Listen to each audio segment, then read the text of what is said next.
Hola a todos y bienvenidos al episodio número 25 de Ciudadano Cripto, vuestro podcast en español con las noticias más importantes de la semana en el mundo de las criptomonedas.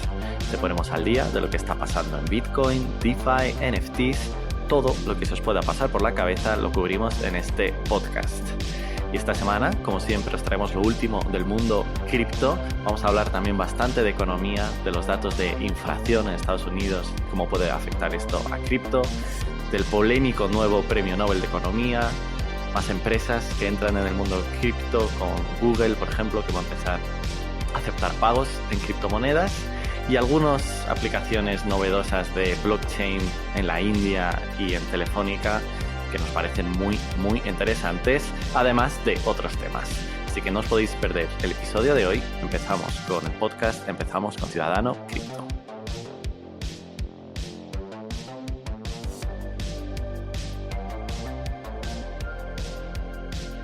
Esta semana hemos conocido el dato de inflación de Estados Unidos y es malo, es mayor de lo esperado. Está la inflación en el 8,2%, que es más alto de lo que se esperaba para este mes, y que por supuesto sigue lejos del target del 2% de inflación que tiene la Reserva Federal.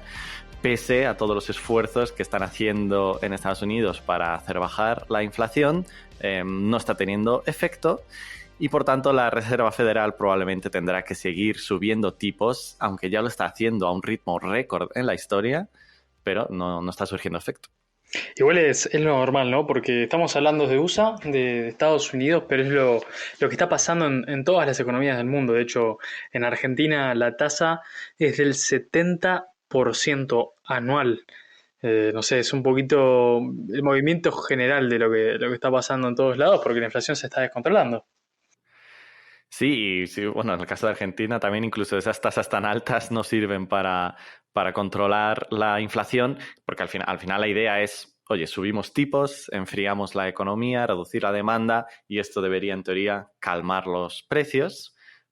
Lo malo es que esto tiene un gran riesgo y todos estos banqueros centrales lo saben perfectamente, es que al calmar la actividad económica, al enfriar la economía o subiendo tipos, puedes causar una recesión, y una recesión muy grave, que al final recesión es el término técnico, pero una recesión es más paro, empresas que cierran y mucho dolor, como dice el propio Jerome Powell, que es el presidente de la Reserva Federal, el mucho dolor que se puede causar en la economía con estas políticas, pero que es menor que una inflación descontrolada. Pero además no solo puede generar paro y cierre de empresas, sino que las subidas de tipo están haciendo que la bolsa caiga mucho y por supuesto ahora con lo correlacionadas que están la bolsa y las criptos, que Bitcoin, Ethereum y el resto de criptomonedas podrían seguir cayendo también si la Reserva Federal sigue subiendo tipos de manera tan atrevida. El día del anuncio de la inflación, Bitcoin cayó mucho hasta los 18.200, luego rebotó hasta los 19.900, ahora sigue ahí atrapado en ese rango. Llevamos mucho tiempo, Espi, metidos en esa caja que poníamos en Instagram, una foto entre los 20 y los 25. ¿No somos ya una stablecoin con estos precios? Exacto. No, que realmente 18 extendido por algún evento tipo como estos, pero en general está entre los 19 y los 20, es un gran momento para hacer staking, digamos, de apilar satoshis, perdón, y un poco lo que decíamos, como siempre, esto no es consejo financiero, ¿no? Pero es un momento de mucha estabilidad para Bitcoin, que incluso para mí demuestra mucha resiliencia con este tipo de noticias, en donde no cae y lamentablemente tampoco no sube, pero se mantiene estable. También la Fed lo que estuvo diciendo esta semana fue: vamos a hacer una consulta pública, mejor dicho, con todos los bancos sobre qué decisión tomar y cómo moverse con la recompra de bonos. Recomprar bonos, cuando lo hace el Estado o cuando lo hace cualquiera, hace que el precio del bono suba. Y si el precio del bono sube, la tasa de interés baja, porque lo compro más caro y me paga lo mismo, digamos, en pocas palabras. Entonces, de alguna manera, estaban viendo si lo que tenían que hacer era dejar de comprar tantos bonos para que justamente, además de la suba de tasas que hacen con su propia política, al bajar la demanda de esos bonos, el precio también caiga y entonces comprar un bono te dé una rentabilidad mayor. Y esta semana se dio la consulta, se le hicieron a varios de los bancos más importantes de Estados Unidos para tomar decisiones sobre cómo seguir. Bueno, estas típicas recetas que desde 2008, ¿no? Empezaron un poco a aplicarse. Exactamente, desde 2008, y eso le ha llevado a alguien a hacerse muy influyente y muy famoso. El Comité Nobel de la Real Academia Sueca de Ciencias anunció esta semana que el ganador del Premio Nobel de Economía, que no es otro que el gran Ben Bernanke, que para los que no le conozcáis, no seáis tan frikis de la economía a lo mejor como nosotros, era el presidente de la Reserva Federal durante la crisis financiera de 2008, 2009, etc. Y bueno, ha recibido el Premio Nobel de Economía justo por investigar junto a otros dos autores, el papel de los bancos en las crisis financieras, y han hecho una investigación que se centra en cómo los pánicos bancarios hicieron mucho más grave la Gran Depresión de los años 30. Ahora, como para seguir con el tema anterior y un poco mecharlo con este, antes de 2008 los bancos se consideraba que quebraban por culpa de las crisis que tenían las economías, es decir, tenías una crisis y como consecuencia los bancos quebraban. Ahora estas teorías y, de hecho la aplicación que se hizo durante 2008 de esta teoría, lo que se supuso, el supuesto en el cual se trabajó es que las crisis pueden tener un origen económico, pero que se terminan convirtiendo en crisis sistemáticas cuando los bancos, especialmente los grandes bancos, empiezan a quebrar.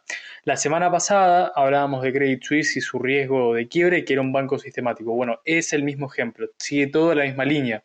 Cuando uno de estos grandes bancos cae, genera un pánico y una falta de liquidez en todo el mercado y termina destruyendo y afectando las economías durante un plazo mucho más largo, porque tampoco podemos decir que la crisis de 2008 terminó en 2008, lejos. El punto que se plantea es, gracias a las medidas que se tomaron, logramos que las crisis terminen antes. Y esto también aplica a la recompra de bonos, porque durante la crisis lo que se hizo fue bajar mucho la tasa de interés para que la gente gastara dinero, pero llegó un punto que las tasas de interés eran cero, por decirlo de alguna manera, y no había forma de seguirlas bajando porque no puedes dar una tasa de interés negativa. Para hacerlo, lo que empezaron a hacer fue comprar los bonos, hacer la recompra de bonos. Los bonos son instrumentos del Estado que utiliza para financiarse. De esa manera lograban aumentar el precio del bono y la tasa de interés quedaba técnicamente, no oficialmente, pero técnicamente por debajo de cero. Económicamente fue una solución innovadora. Digo, nadie se le había ocurrido hasta ese momento decir, recompremos bonos a nivel de perder nosotros plata por esta recompra de bonos, pero que eso inyecte dinero en la economía para que la gente tenga tanto dinero en el bolsillo que decida gastarlo y así empezar otra vez todo el ciclo de compra, venta y consumo de un país. El famoso quantitative easing que se inventó la Reserva Federal y que luego se convirtió en un estándar en todo el mundo. Y justo de aquí viene un poco la polémica, ¿no?, que ha habido con este premio Nobel del antiguo presidente de la Reserva Federal. Es primero esta un poco justificación teórica de al final lo que es intervenir el mercado y rescatar a la banca. Esta ha sido una de las primeras críticas, ¿no? A veces todas estas políticas que han sido muy impopulares en muchos círculos necesitan también una justificación teórica y esta te la da, vamos. Hay que rescatar a la banca para que la crisis no se nos vaya de las manos. Para mí es un poco solucionar el síntoma, pero no la causa de fondo del problema. Y además es que es interesante ver esto justo cuando el sistema financiero actual está en muchos problemas, con una inflación altísima que viene como consecuencia de estas políticas de quantitative easing, de inyectar muchísimo dinero, de comprar, como dices, espibonos de la deuda pública, creando trillones de dólares en masa monetaria. Entonces, bueno, llega un momento en el que estamos viendo quizá las consecuencias de todas estas políticas y que se llevara el premio Nobel, pues ha habido bastante polémica. Pero porque el mal timing, ¿no? Porque de vuelta, si se lo daban hace 3 años, todo el mundo decía, ahí sí, se lo Exactamente. merecía. La realidad es que, como en toda innovación, en todo paso adelante, en toda cuestión que uno está por hacer, que es nueva, en algún momento te vas a ver las consecuencias y ahora se están viendo consecuencias de políticas que se empezaron a aplicar hace 14 años. Pero bueno, es la naturaleza de la innovación. Sí, y a mí sobre todo lo que me venía a la cabeza con esto y relacionándolo con Bitcoin y las criptos, etcétera, es cómo de lejos creo que están ahora mismo las ideas de un dinero duro como Bitcoin de la academia o de las ideas mainstream, digamos, de la economía. O sea, aquí el premio Nobel se lo han llevado por si hay que intervenir, rescatar la banca, imprimir dinero. Cómo de lejos estamos de que estas ideas de un dinero independiente que no se pueda manipular por el poder político están ahora, creo que todavía muy lejos de ese círculo académico económico. Pero poco a poco empiezan a calar y a veces hasta los sectores empresarios, ¿no? El sector privado, directa o indirectamente, está empezando a tener alguna relación con el tema de las criptomonedas. Total, y de ahí puede venir mucha de la innovación y de la integración. Hablando de eso, creo que es perfecto contaros que Google anuncia que el año que viene se podrán pagar los servicios de su cloud, de la Google Cloud, con criptomonedas gracias a un acuerdo con Coinbase. O sea que podrás pagar los servicios de cloud con criptos como Bitcoin, Ether, Dogecoin, Bitcoin Cash o Litecoin. A cambio, en este acuerdo, Coinbase va a migrar todas sus aplicaciones que ahora mismo están hosteadas, digamos, o almacenadas en Amazon Web Service a la nube de Google. O sea que un poco de toma y daca. Aunque cuidado, porque será solo inicialmente para un pequeño grupo de clientes que están activos en una plataforma de Coinbase Commerce y para Web 3.0, aunque por supuesto la intención es expandirlo. Aquí al final la estrategia de Google, yo creo, están viendo un nuevo sector emerger y es posicionarse en el sector de Web 3.0 y cripto para dar soporte, para hostear, almacenar todas estas plataformas. Ya han anunciado en los últimos meses un contrato con el Near Protocol, con la Binance Chain, y entonces están entrando cada vez más en este sector. Y sí, sin dudas, yo me pregunto cuánto falta para que nos encontremos con un metaverso de Google, ¿no? Porque sería un paso natural para mí de algo que está por pasar. Digo, hay grandes empresas que están entrando en metaversos existentes, pero una empresa de estilo Google perfectamente podría salir a competir con el mercado, digamos, de Meta, ¿no? De su metaverso. Y hablando de grandes empresas y continuando con esta línea, también tenemos esta semana una noticia totalmente exclusiva de Ciudadano Cripto porque se dio en una conferencia en la que, bueno, estuvimos participando. Básicamente esta semana hubo una pequeña conferencia de cómo utilizar blockchain en el sector de la publicidad. Y así, allí estaba gente de Telefónica que comentó que está utilizando blockchain para dar trazabilidad a todos sus anuncios. A ver, básicamente hay empresas que se dedican a tokenizar una parte del proceso publicitario, ponerlo en Ethereum y de esa manera se aseguran de que las agencias de medios que una empresa, en este caso Telefónica, contratan, cumplan con su palabra de lo que están diciendo que van a vender y no. A ver, la explicación es compleja, pero básicamente se tokeniza el proceso de generación del anuncio y luego se lo compara con los clics tokenizados de ese anuncio para ver si en el camino hubo una manipulación del anuncio. Es un problema que tiene todo el sector de que hay una falta de transparencia muy importante. Y lo que me pareció divertido es que yo fui a esta reunión como, vamos a decir, una suerte de asesor para ver si el caso de uso que proponían desde esta empresa tenía realmente sentido. Y yo entré con, vos te imaginás, ¿no? Yo dije, esto es basura, acá hay humo, acá hay una cantidad de humo, una mentira enorme. Y dije, bueno, al menos le voy a conocer la cara a un par de estafadores, ¿no? Y decir, bueno, con esta gente mejor no hacer negocios. Pero el resultado me sorprendió. Y me pareció buena idea la forma en la cual se apoyan en una blockchain pública. Porque muchos de estos proyectos a veces prometen crearte una blockchain ad hoc con miles de nodos validadores y que va a estar todo bien. El tema de este tipo de nodos es que si los nodos son todos de una misma persona, bueno, no tenés forma de que realmente la validación sea real y que no sea un bot que no está haciendo simplemente lo que le dicen que tiene que hacer. El proceso técnico detallado de cómo funciona no lo tengo, por lo cual también tengo mis reparos, porque la explicación teórica de cómo funcionaba estaba bien. De vuelta, no quiero entrar en detalle porque estábamos hablando de hashes, árboles de Merkle y una cuestión un poco técnica, pero en definitiva la idea estaba buena. pero como es una empresa privada, no estamos hablando de código abierto y bueno, se hacía un poco más complicado realmente entrar en la cocinita de lo que pasaba por detrás. Y hablando de proyectos que se montan en algún tipo de blockchain para brindar transparencia, este es un ejemplo, un caso que a mí me llamó mucho la atención, y es el de la policía de la India. La policía de la India tiene un grave problema de corrupción. Una parte muy importante de las denuncias, yo estaba leyendo que había cerca de 1 millón de denuncias en el último año, que quedan perdidas en el éter. Es como si la persona que fue a hacer la denuncia nunca apareció, nunca la hizo. Están por ahí. Alguien las se traspapelaron, las rompieron al mismo momento. No se sabe qué pasó. Y eso le genera mucha inseguridad jurídica a las personas del país, básicamente, porque no saben si realmente tiene sentido ir a hacerla, si después van a tener una represalia y la denuncia nunca llega a ningún lado. Entonces el gobierno está en una suerte de prueba piloto para, utilizando Polygon, dejar las denuncias tokenizadas en la red, en la blockchain de Polygon. De esta manera es el punto de partida de la denuncia y se puede tener una trazabilidad total de todo lo que sucede con ella, porque la idea no es solo tokenizarla, sino que el proceso de seguimiento se puede hacer a través de la misma red.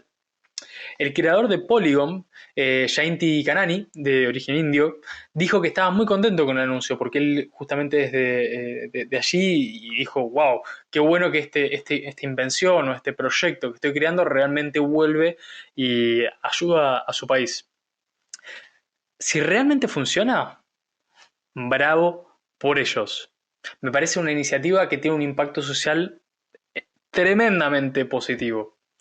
Ahora, estamos hablando de la India, que es un país donde lamentablemente vemos trenes abarrotados de gente y donde varias veces por mes llegan noticias de gente que se cae del tren porque va colgada y se cae. Entonces es como un lugar muy difícil de una tecnología tan avanzada combinarla cuando todavía tienen problemas tan estructuralmente importantes.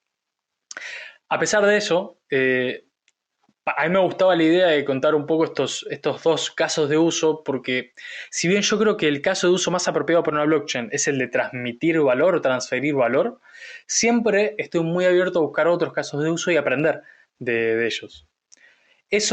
Por eso no quería, digamos, de dejar de comentarles de que hay mucha gente que utiliza las blockchain y no solo para dinero, sino como una forma diferente de gestionar distintos procesos y generar transparencia para todos los actores que están en la red.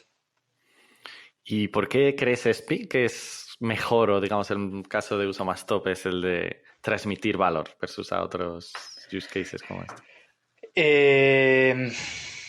A ver, pasa que desde mi punto de vista, vos no necesitas una blockchain para hacer muchos de estos casos de uso. Digo, una blockchain, quiero decir dos cosas. La blockchain se creó en 1987, o sea, no es un invento de Satoshi Nakamoto. La blockchain tiene mucho tiempo de creada y lo que hace es es una base de datos estructurada de una manera diferente, donde vos no podés cambiar algo si ya pasó algo después. O sea, no puedes simplemente volver a ese registro y modificarlo, sino tenés que crear un nuevo registro con el cambio. Entonces, creo que se está montando mucho en la palabra blockchain para marketing. ¿Y por qué digo que se puede hacer de otra manera? Porque vamos al caso de la policía de la India. Y una base de datos pública se puede generar. Digo, no es difícil generar una base de datos donde cualquiera pueda hacer una consulta. De hecho, como en muchos países más avanzados, se gestionan expedientes de distintos tipos, ¿no? Me parece que las bases de datos tienen aparte muchas veces meta información, o sea, la información de la información que te dice quién hizo qué. El usuario tal fue la persona que hizo esta modificación. La información está ahí.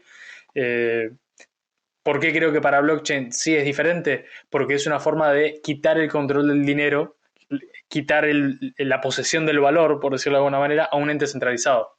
Y de esa manera te evitas lo que estabas hablando vos, Abu, de los bancos emitiendo dinero, salvando bancos centrales salvando bancos y toda esta cuestión. Va, no sé, ¿vos tenés una opinión diferente? O... Sí, o sea, me parece que blockchain, pero muy importante añadirle a la palabra blockchain, descentralizada, puede ser súper importante, súper interesante para lo que decías de mantener bases de datos sin que una persona se pueda meter ahí a manipular. Es decir, si tienes una base de datos de las denuncias de la policía de la India, claro, si hay un policía corrupto que se puede meter ahí a decir que ha resuelto una denuncia o eliminarla o cambiarle la fecha, etcétera, eso te genera un problema.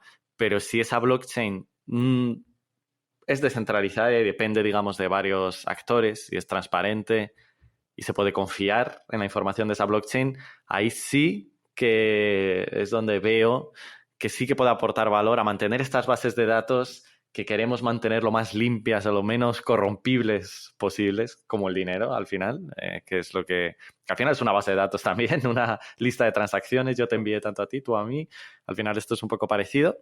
O sea que si consiguen hacer que esa blockchain, en este caso, por ejemplo, de las denuncias de la India, sea descentralizada, sea transparente, no pueda llegar allí cualquier jefe de policía y cambiar la información, oye, tiene sentido. Vamos a ver cómo va esto. Y continuamos con más noticias de esta semana. La SEC o la SEC o Comisión de Bolsa y Valores de Estados Unidos está investigando a Yuga Labs, que son los creadores de los famosísimos NFTs Bored Apes. Todo esto viene del debate que ya llevamos arrastrando bastantes años en el sector cripto, es de si algunas criptomonedas o NFTs son en realidad lo que llaman en inglés una security o en castellano un valor. Es decir, que no son un activo, sino que es un instrumento financiero, como una acción, como un bono, como una deuda, etc. Es decir, en teoría, un producto se considera un valor si ese activo es una inversión en una organización y tienes la expectativa de que esa organización te genere beneficios y este valor te genere beneficios. Por ejemplo, una acción que te paga dividendos, tú compras la acción de una empresa, esa empresa va bien, gana dinero y te paga un dividendo cada 3 meses, por ejemplo. Eso es muy diferente, por ejemplo, a un activo como puede ser el oro. El oro es una barra de metal que sí, podrá subir de precio o bajar de precio, pero no es una organización, no te está dando dividendos. Entonces esa es un poco la diferencia. Y es importante este debate porque las leyes para los valores son muy distintas. Y entonces ahora la Comisión de Bolsa y Valores de Estados Unidos está investigando a Yuga Labs, en concreto por el airdrop que hicieron de ApeCoin, la cripto que sacó Yuga Labs, a los dueños de NFTs de Bored Apes. O sea que si tú tenías un NFT de Yuga Labs, te daban unas criptos de estas de ApeCoin. Entonces, al final, claro, has comprado un activo que te está dando dinero de una empresa que es Yuga Labs. Entonces, esto empieza a entrar en la zona gris de si ese NFT es una acción en Yuga Labs, es una especie de activo financiero o no. Hay mucho debate sobre esto. Algunos dicen que es que los reguladores no entienden bien el nuevo formato, ¿no?, del mundo cripto. Otros dicen que no, que es que debería estar regulado por la ley de valores. No sé qué opinas tú, Espi. Está bueno, ¿no? A mí, a ver, realmente el tema de los NFTs en general no soy un apasionado. Me gustan los Bored Apes, me encantan. Pero no gastaría el dinero que salen ni loco. Es como que esto es un poco turbio, igual yo ya lo dije antes, yo el mercado del arte también me parece en general un poco turbio, ¿no? Esto de que una obra de arte que es una banana pegada en una pared valga un par de millones de dólares, es como, es un poco raro. Entonces acá no tengo simpatía particular por este tipo de situaciones, especialmente porque quienes muchas veces terminan poniendo plata son gente por ahí sin tanta experiencia frente a un mercado muy especializado que tiene conocimiento sobre cómo se maneja y terminan muy complicados. Y si técnicamente las leyes hoy por hoy dicen eso, me parece que es lo normal. Digo, te dormiste por no mirar la ley. ¿Qué te voy a decir? No puedes estar jugando todo el tiempo.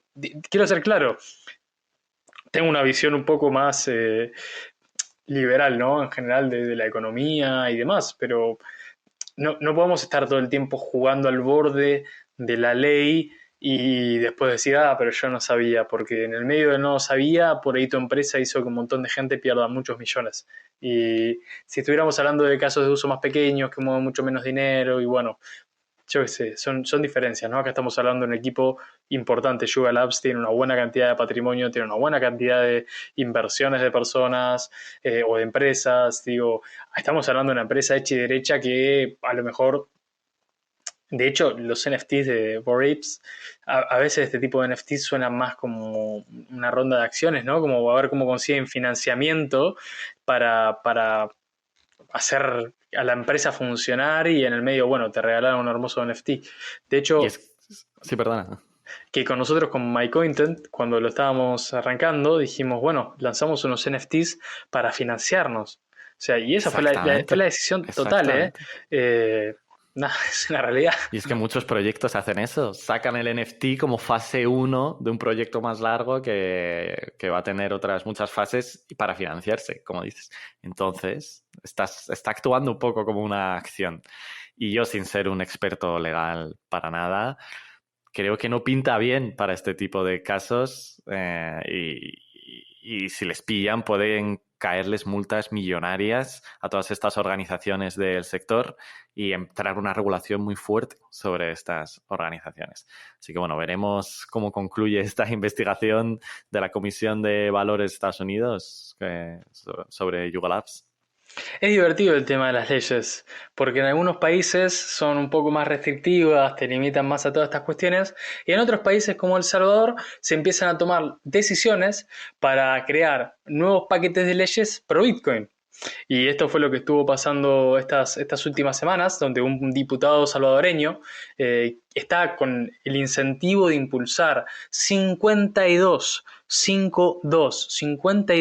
leyes para continuar con la integración de Bitcoin en la economía del país.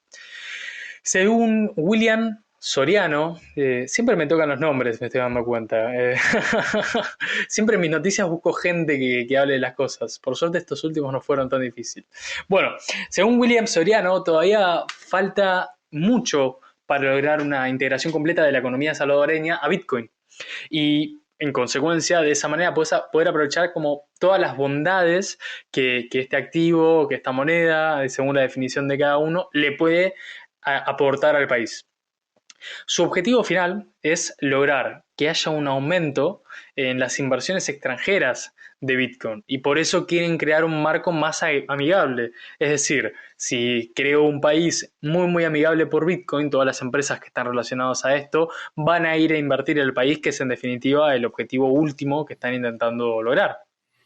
Justo, que era la idea que decía William en una entrevista, que me parece súper inteligente desde un punto de vista político de un país, es que si este sector se hace muy grande, solo nosotros tener un pequeño porcentaje de ese sector en nuestro país ya significa un crecimiento enorme para la economía de El Salvador, que es una economía pequeña. Entonces, cuanto más podamos abrirnos a Bitcoin, puede ser un crecimiento exponencial para el país. Sí, que ahí me doy cuenta un poco, a ver, no es solo Bitcoin, hablamos de Bitcoin porque la moneda de curso legal es Bitcoin, pero en realidad es una regulación favorable a todo el sector o a todo el ecosistema.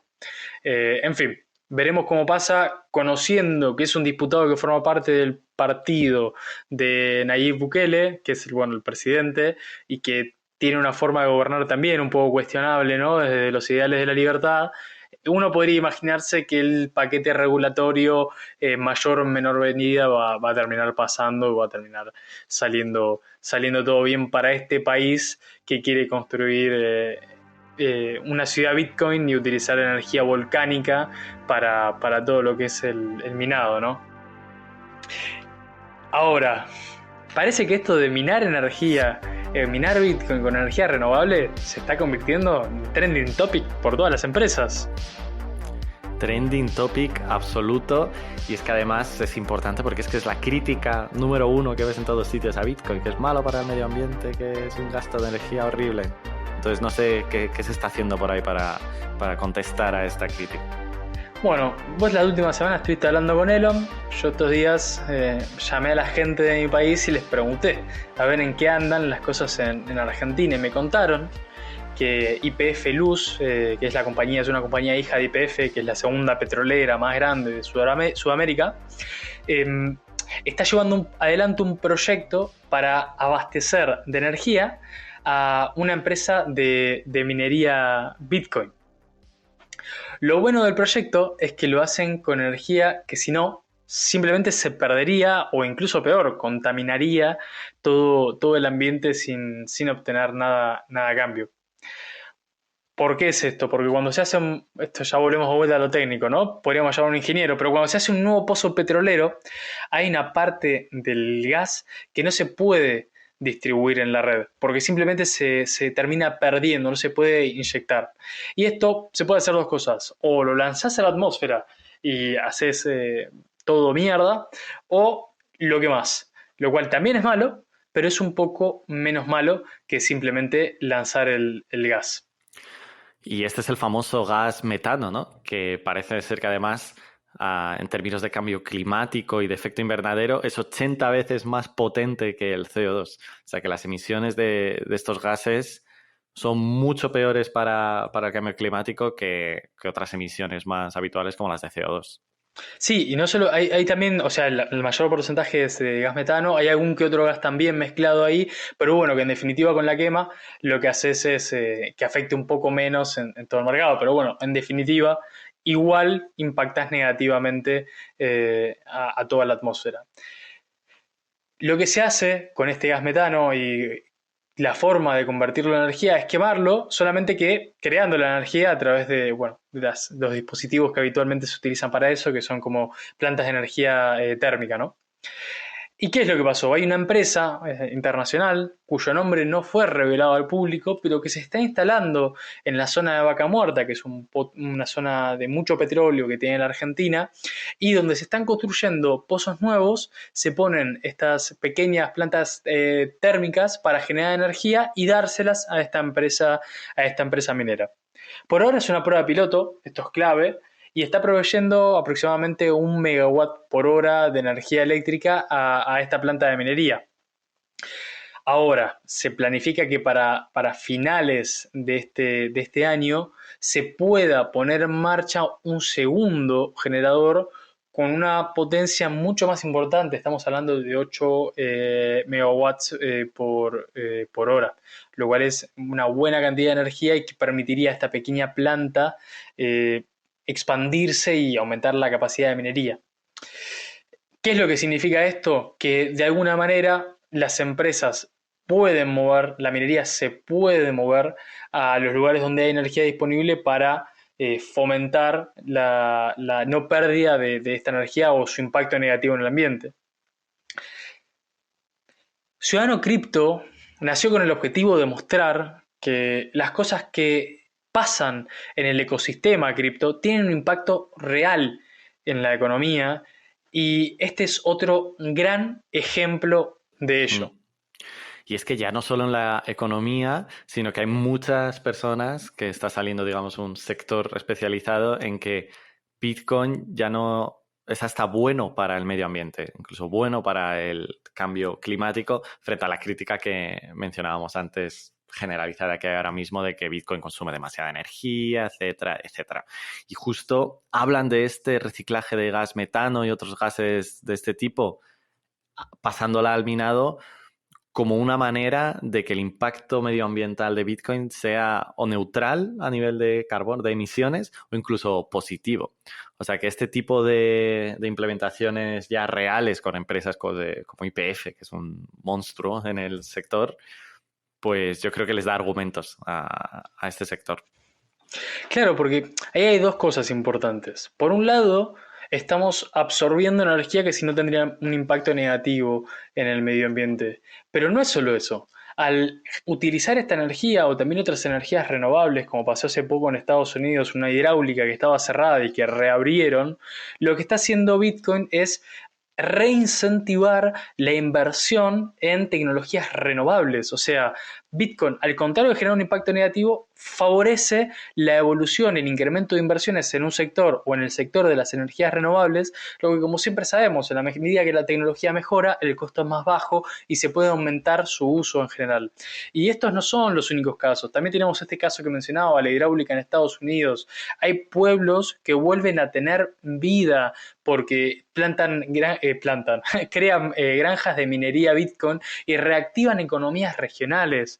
Hay muchas personas que consideraban que su vida era lo que era y que encontraron una nueva forma de progresar gracias a este sistema descentralizado basado en Proof of Work, que es un mecanismo descentralizado diferente a Proof of Stake. Y ahí me salió el Bitcoiner de adentro.